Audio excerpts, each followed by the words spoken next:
Assalamualaikum warahmatullahi wabarakatuh. Sekarang seperti biasa ya, hari ni kisah 9 suku malam ya. Kisah suka duka pusaka. Jadi saya hari ni nak share cerita yang tajuknya wasiat yang tak boleh ditentang. Sebelumnya saya 2 kali dah share mengenai wasiat yang terbatal kan. Buat wasiat lepas tu terbatal. Tapi hari ni lain sikit. Hari ni cerita pasal wasiat yang tak boleh tentang. Opposite lah. Macam mana tu? Okey, sebelum saya nak terangkan, mungkin saya nak ceritalah kisahnya dulu. Okey, kisahnya klien kami lah. Klien kami. Kami ada ramai klien sebenarnya yang membuat wasiat. Membuat wasiat ni dan juga buat hibah dan sebagainya, perancangan perluasan kan. Okay, ramai yang buat wasiat, tapi wasiat yang dia buat ni adalah bukan wasiat untuk meninggalkan harta tu kepada waris-waris dia. Dia dah buat untuk waris dia, dah ada buat perancangan lain. Dia ada anak perempuan seorang, okey. Lepas tu dia ada adik-beradik lah. Okay, jadi dia buat perancangan untuk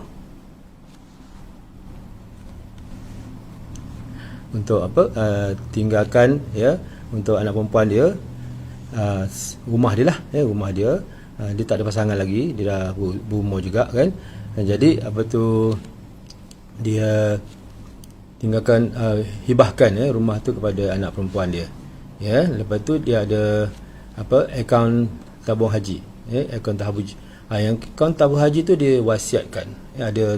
Dia kata wasiatkan baki tabung haji apa yang ada lah, bila dia meninggal nanti berarti wasiatkan untuk masjid. Ada masjid ni, dia spesifikkan masjid ni lah. Nanti saya ceritakan lah pasal masjid ni. Lepas tu yang lain dia ada akaun ASB. Akaun ASB ni dia tinggalkan ikut faraid. Dia kata, tapi adalah pesanan tolong kalau dia ada hutang ke apa kan, tolong jelaskan tu semua tu lah faraid kan, faraid. Jadi kalau faraid ikut hak dia, anak perempuan dia setengah, yang setengah lagi tu adalah adik-beradik dia lah, adik-beradik dia. Ada berapa orang adik-beradik, ada lelaki perempuan lah. Okey, jadi selepas merancang tu dan dia meninggal dunia lah, meninggal dunia. Okey, meninggal dunia. Jadi anak perempuan dia yang dilantik sebagai wasi pentadbir harta, dia pun panggil lah kami, panggil kami untuk buat kaunseling, buat penerangan. So sebelum kami datang, biasalah bila orang tu bila ada anak perempuan, mulalah adik-beradik dah faham lah, dah faham yang dia orang ni ada hak kan. Dia orang ada hak. Bahagian faraid ni memang bahagian ni memang selalu masyarakat kita memang cepat faham. Kalau orang tu tak ada anak ke, orang tu ada anak angkat ke, kalau anak perempuan saja ada tahu, mesti ada bahagian dia kan. Jadi memanglah dah mula bersuara, dah mula bertanya anak tu, yang anak perempuan tu, so macam mana ni harta pusaka mak dia ataupun akak dia orang kan, akak dia orang ni. So nak tak nak memanglah anak perempuan tu semua sama macam klien kami. Hari pertama dah panggil kami, hari pertama kami dah call, bukan panggil, dah call beritahu. Lepas tu kami pun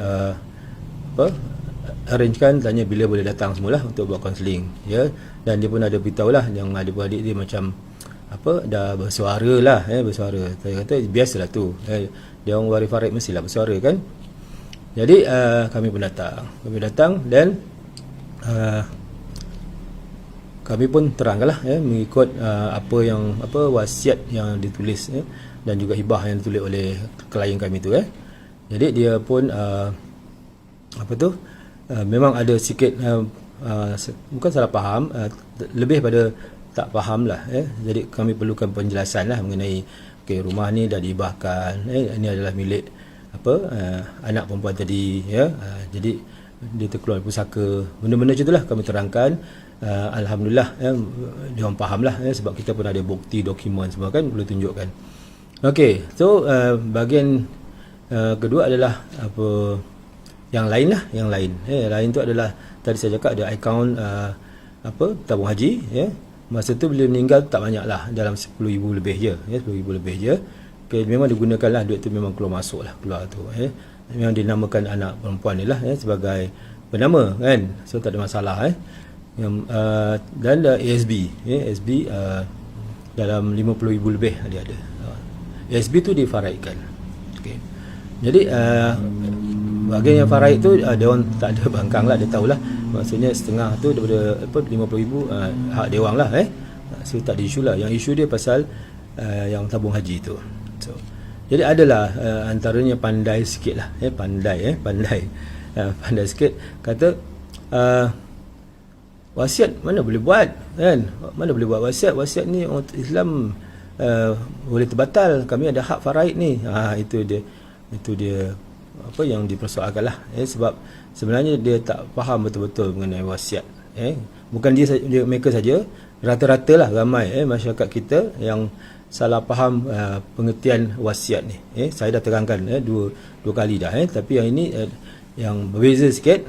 Tadi wasiat, sebelum ni wasiat ditentang, tapi ini wasiat yang tak boleh ditentang. Mengapa? Kerana yang diwasiatkan itu adalah kepada suara tak teras. Oh, tak terang suara ya? Nak mula balik semula ke? Ya. Sambung.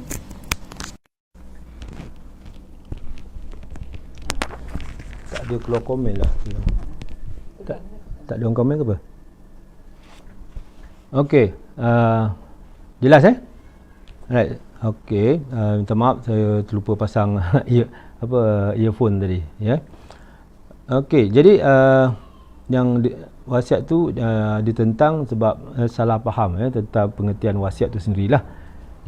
Selalu dengar dia kata sekarang orang dah pandai dah. Dulu orang salah faham adalah wasiat kepada waris, wasiat kepada waris boleh ditentang kan.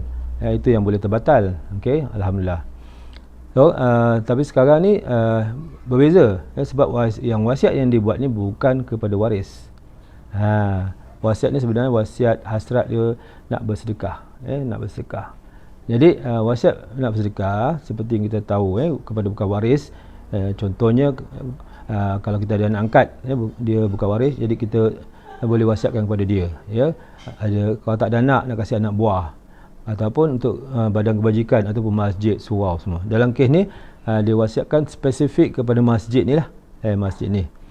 Okey, jadi selepas apa saya terangkan, pusakanya tinggal 10,000, 10,000 lebih daripada duit tabung haji, dan 50,000 lebih tu daripada ASB. Jadi, jumlah dia 60,000 kan.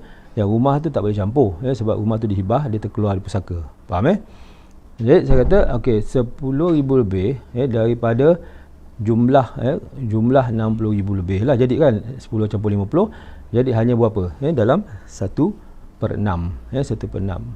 Okey. Jadi dalam hukum ini kena faham, orang Islam kita kena faham, untuk wasiat kita boleh mewasiatkan harta kita kepada bukan waris, sehingga 1/3. 1/3. Itu untuk diri sendirilah, untuk kita panggil bersedekah saham akhirat kita.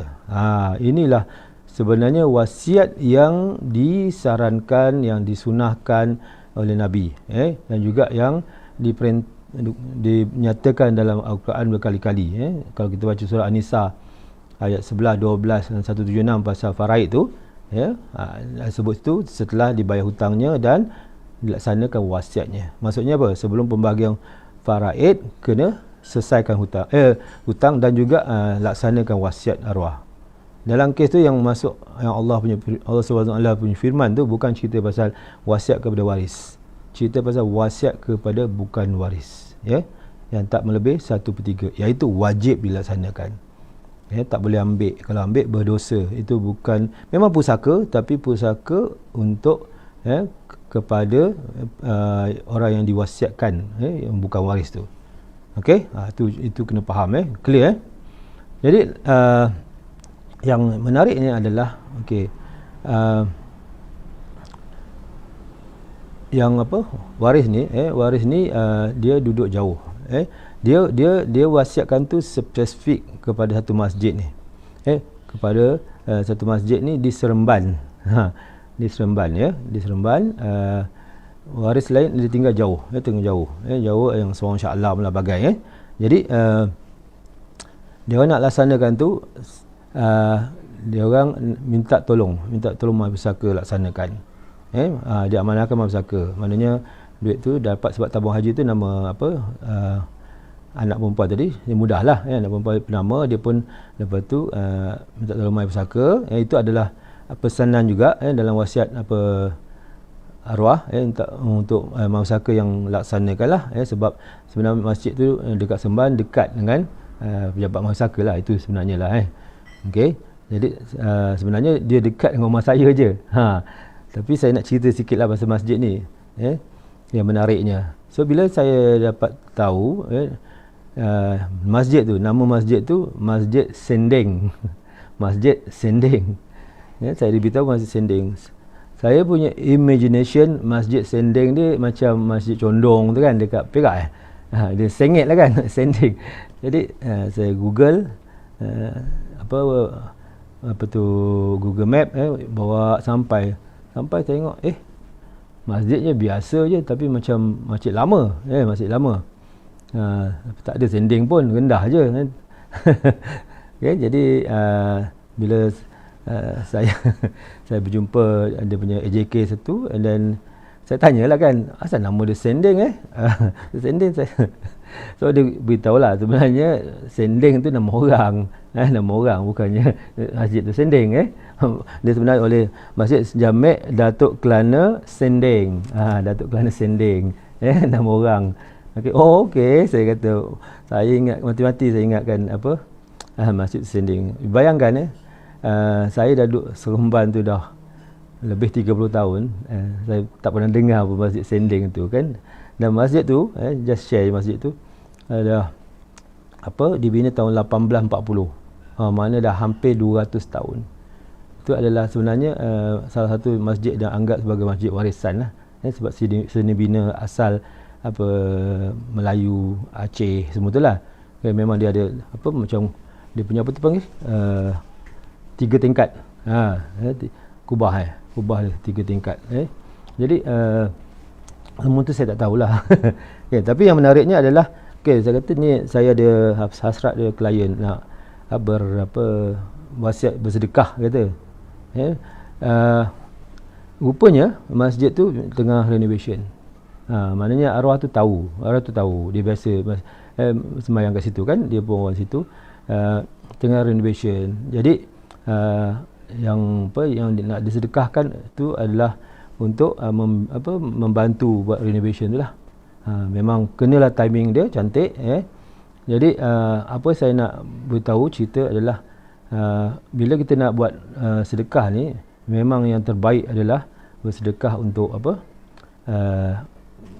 tengah membina masjid atau tengah renovation. Jadi pahala ni kekal kat situ kan, selagi orang pakai masjid tu kan, akan kekal lah. Compare dengan kadang-kadang kita, bukanlah kata tak bagus, kurang lah. Contoh kita sedekahkan peralatan ke, benda tu boleh rosak, boleh ada expiry date lah kan. Kalau bangunan tu dia kekal lama lah, boleh dimanfaatkan berterusan. Okay, jadi anyway, so saya nak buat barang, alamak minta maaf lah, saya tak keluar duit lagi kan. Lepas tu kata tak ada masalah, transfer je, sebenarnya tak payah datang pun. Tak payah datang pun kan. So maknanya mudah je, tapi tinggal sebenarnya anak dia pun boleh je transfer sebenarnya kan. Tapi itulah mungkin sebab sebenarnya lebih pada pesanan arwah, dan juga mungkin arwah pun takut anak-anak dia tak nak melaksanakan lah. Tak nak melaksanakan kan, biasalah orang bila wasiat ni kadang-kadang orang ignore je kan. Orang tak payahlah 10,000 tak payahlah, 1,000 dah lah, 1,000 dah banyak ni, 10,000 kan. Jadi itu satu. Jadi itu cerita saya lah, cerita saya apa pengajaran, apa yang kita dapat di sini. Satu, pasal wasiat tu sendiri. Wasiat ni sangat penting, sangat penting dibuat. Bukan cerita pasal nak bahagi pada waris. Sebenarnya wasiat ni untuk diri kita sendiri. kita rancang kat situ. Pernah imagine tak? Pernah imagine tak masa hidup kita serahkan RM10,000 duit RM10,000 untuk ke masjid. Payah kan, kecuali kita kaya lah. Ini tak banyak, tinggal duit tak banyak pun kan, tapi sebab dia kata baki tu lah. Dia gunakan duit tu, sebelum tu banyak lah duit tu. Dia guna, so baki ada RM10,000. Dan itu dia kata apa saja baki tu sampai hujung ayat dia. Kalau ada baki tu, okey, sedekahkan masjid ni. So apa, boleh imagine RM10,000 banyak. Kita banyak kes klien kita memang kita galakkan buat wasiat ni. Kita galakkan sebab ada yang sampai beratus ribu. Percaya tak? Ada beratus ribu buat wasiat kepada pusat kebajikan lah kan, masjid lah, sebagai-bagai itu semua untuk sama akhirat. Masa hidup kita mungkin tak terfikir ataupun tak kata orang, kecuali kita kaya raya lah. Kalau kita biasa-biasa tak terfikir pun nak letak beribu-ribu ringgit kan untuk sedekah. Kalau setakat pergi masjid RM1 ke RM10 boleh lebih tu mungkin lah kan. Lebih-lebih itu kita 100 pun kita menggigil kan. Jadi itu satu penjarahan lah. Kedua, wasiat macam tu memang tak boleh tentang. Tak boleh tentang, tak boleh ambil langsung. Dia bukan terkeluar pusaka, dia sebahagian pusaka, tapi pusaka yang bukan hak waris faraid. Bukan hak faraid. Mana sebelum bila nak kira faraid tu kita kena tolak dulu yang wasiat ni tolak. Kalau kurang dari 1/3 tak boleh tentang. Kalau kata pun lebih pun 1/3 sebenarnya boleh saja. Waris-waris bincang tak apalah. Ini hasrat arwah, dia nak sedekah untuk sama hairat kita hormatilah. Okey. Ketiga, ramai orang dia tak buat perancangan wasiat ni, tapi dia mengharapkan anak-anak dia buatkan. Itu yang banyak berlaku. Bagus, memang ramai anak yang bagus, dia bila ayah dia ke mak dia meninggalkan, dia akan ambil sebahagian daripada duit yang mak ayah tinggalkan, dia wasiatkan atas nama mak ayah dia lah kan. Bagus. Tetapi sebenarnya hak farid dia orang. Maksudnya apa? Maksudnya yang dia sedekah tu sebenarnya hak dia orang. Jadi pahala tu rasanya lebih besar lagi kalau tuan punya tu yang sedekahkan, betul tak? Masa hidup tak fikir pun, tak ada hasrat pun. Hasrat tu datang daripada anak sendiri kan. Bagus untuk anak tu lah. Untuk yang tuan punya mungkinlah, saya tak tahu sama ke tidak kan. Kurang lah dia punya ganjaran dia, betul tak? Saya tak tahu, wallahu alam, tapi itu hanya pendapat saya. Tentulah kita yang bersedekah itu lebih banyaklah dapat. Okey, itulah antara pengajaran-pengajarannya. Dan satu lagi lah sekali, penting bila kita buat apa-apa macam dokumen hibah ke wasiat, penting ada orang ketiga pakar yang datang terangkan. Kadang-kadang kalau dokumen, banyak kes yang saya pernah cerita sini, dokumen wasiat tu dia orang urus sendiri, tapi mudah aja ditentang kan, mudah ditentang sebab tak ada penangan yang jelas tentang undang-undang, hukum dan sebagainya. Jadi mudah-mudah ditentang saja padahal kita boleh saja menghormati, memilih untuk menghormati hasad orang yang buat wasiat tu kan. Tapi itulah, bila orang yang buat wasiat benar meninggal, dia punya perasaan kasih sayang, hormat kan, dah berkurangan, betul tak? Okey, itulah cerita saya. Cerita saya malam ni, saya harap apa yang sampaikan bermanfaat dan jom merancanglah, merancang buat wasiat ni. Itulah sepatutnya kena ingat pesan Nabi. Nabi Muhammad SAW pernah bersabda, tak sempurna iman seorang Islam itu sekiranya dia mempunyai harta untuk diwasiatkan untuk tidur 2 malam berturut-turut tanpa menulis wasiat di sisinya. Faham tak? Betapa pentingnya pesan Nabi itu kan. Sebab Nabi pesan tu untuk diri sendiri kan, untuk diri sendiri. Kalau itu untuk sahabat harap kita. Kita dah meninggal, tak perlu lagi duit tu. Anak pun perlu, tapi kalau anak dah besar tak perlu dah kan, dia pun ada income sendiri kan, pendapatan sendiri, lagi silsilat lagi banyak kita kan. Tapi yang kita perlukan adalah diri kita. Mungkin masa hidup kita perlukan, masih perlu sampai hayat, tapi kalau dah meninggal boleh je kan kita kata okey, yang baki ni ke apa ke mau untuk sedekah, untuk saham kita. Sangat-sangat penting, betul tak? Itu yang disarankan oleh Nabi Muhammad SAW, kan? Okey, itu je. Jangan lupa ya, like, komen, share video ni. Pergi dekat YouTube channel, My Pusaka Official, subscribe, dan klik ada loceng tu untuk notification supaya video-video baru datang, dan juga share juga video tu, ya. So itu saja dari saya. Kita besok berjumpa lagi dengan perunding-perunding yang lain lah, cerita-cerita, kisah-kisah suka duka pusaka ni, ya. Saya sudahi dengan wabillahi taufiq wal hidayah. Assalamualaikum warahmatullahi wabarakatuh. Terima kasih.